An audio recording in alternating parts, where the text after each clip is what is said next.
Chapter 6. 3 more weeks flew by.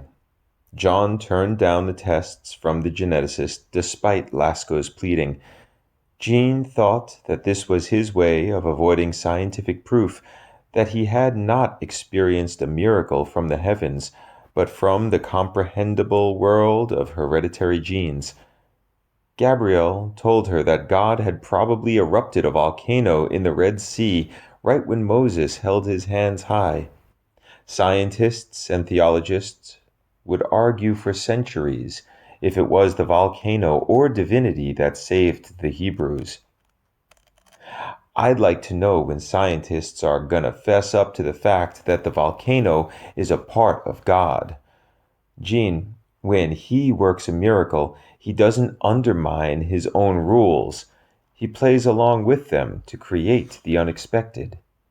Gabrielle went on. Look, let's say Lasco's theory is right, and most probably it is. That man's life is dedicated to the discovery of the Almighty's blueprint for life. Now, just because it's a genetic miracle, does that make it any less of an actual miracle? That was a good point, Jean had to admit, yet she still felt uneasy when her spouse brought up his conversations with God, even though they were mostly one-sided. When the entity that governs all is speaking directly to you, it's hard to find the right moment to interject your own opinions. Whenever you do, you're answered with, I know.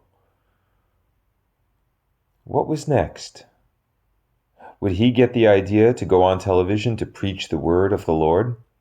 She decided to keep her eyes peeled for the first time he leered too long at blue suits with starched white shirts.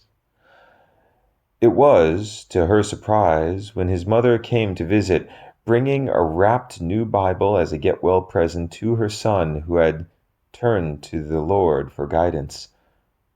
The radar went up as he graciously accepted the gift and kissed his mother for her thoughtfulness. He declined to read any passages like Mom suggested. He put the book on the side of the bed, claiming it for late-night literature. When the pleasantness of the visit had ended and kisses and goodbyes were done, he took the book and tossed it to Gabrielle, who was entering the room. For you, for your kindness. Gabrielle looked over the gleaming cover of the book. Why, thank you. 3 more, and I'll have 100. And ownership of 100 Bibles gets me a get-out-of-hell-free card.